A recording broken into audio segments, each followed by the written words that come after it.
Hi guys, welcome to my channel again. দেখো চলে এসেছি নতুন একটা ভিডিও নিয়ে। তো আজকের এই ভিডিওটাতে আমরা মূলত আলোচনা করব অঙ্গনওয়াড়ি কর্মী এবং আশা কর্মী এবং যে সমস্ত চুক্তিভিত্তিক এবং অস্থায়ী কর্মী রয়েছেন সকলকে নিয়ে।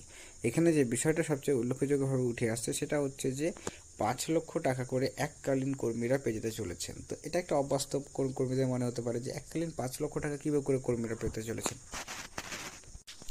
তো এই বিষয়টাই আমরা ডিটেলস আলোচনা করব যে অঙ্গনারী এবং আশাকর্মীদের যে 5 লক্ষ টাকা করে দেওয়ার কথা, তো সেটা কিসের টাকা এবং কবে থেকে দেওয়া হতে পারে এবং এর জন্য কর্মীদের কি করতে হবে। ঠিক আছে, তো সমস্ত তথ্যগুলো এই ভিডিওতে আলোচনা করব। এবং এছাড়াও স্মার্টফোনের যে 10,000 টাকা করে দেওয়া হবে বলা হয়েছিল রিভাইস নোটিফিকেশনে, যে সমস্ত অঙ্গনারী এবং আশাকর্মীদের যেহেতু মোবাইল রিলেটেড কাজ অনেকগুলো করতে হচ্ছে, যেমন অঙ্গনারী কর্মীদের যদি বলা হয় তাহলে পোষণ টাকার অ্যাপসের মধ্যে কর্মীদের কাজ করতে হচ্ছে এবং পোষণ টাকার অ্যাপসের লেটেস্ট আপডেটও এসছে, তোমরা অবশ্যই সেটার আপডেটটা করে নেবে পোষণ টাকার অ্যাপসের মধ্যে।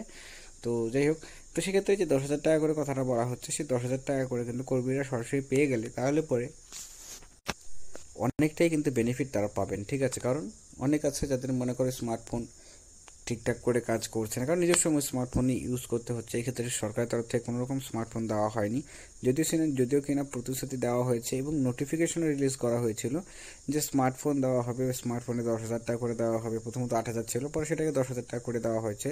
কিন্তু তারপর থেকে কিন্তু কর্মীদের এখনও পর্যন্ত সেই স্মার্টফোনের টাকা তারা কিন্তু হাতে পাননি। তো সেক্ষেত্রে এটাও কবে দেওয়া হবে, এটারও একটা লেটেস্ট আপডেট উঠে আসছে, সেটা আমরা ভিডিওতে আলোচনা করব। এবং এছাড়াও এই 5 লক্ষ টাকার নিয়মটা সেটাও ডিটেলস আলোচনা করবো এবং কবে থেকে কর্মীরা পেতে চলেছেন এবং কিসের টাকা, সমস্ত তথ্য আলোচনা করব। তাই ভিডিও শেষ পর্যন্ত দেখবে এবং দেখার পর নিজের মতামত অবশ্যই জানাবে। যদি ভিডিওটা ভালো লাগে লাইক করবে, চ্যানেল নতুন থাকে চ্যানেলকে সাবস্ক্রাইব অবশ্যই করবে এরকম ভিডিওসগুলো সবার প্রথম পাওয়ার জন্য। তো চলো সময় নষ্ট না করে মেন বিষয়টা ভিডিওতে আলোচনা করা যাক।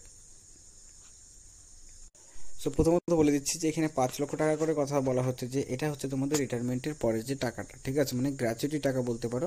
সেক্ষেত্রে সরকার তরফ থেকে ঘোষণা করা হয়েছিল যে অঙ্গনারী কর্মী এবং আশা কর্মীদেরকে রিটায়ারমেন্টের পর তাদেরকে এককালীন 5 লক্ষ টাকা করে দেওয়া হবে। কিন্তু শুধুমাত্র ঘোষণা করলে তো হয় না, এখানে কিছু এলিজিবিলিটি ক্রাইটেরিয়া থাকে, যার মধ্যে যে এই 5 লক্ষ টাকা করে দেওয়া হবে। এই 5 লক্ষ টাকা করে দেওয়ার নিয়মটা কি, মানে নিয়মটা বলতে বোঝানো হচ্ছে যে অনেক কর্মীরা তো রিটায়ারমেন্ট করেছেন,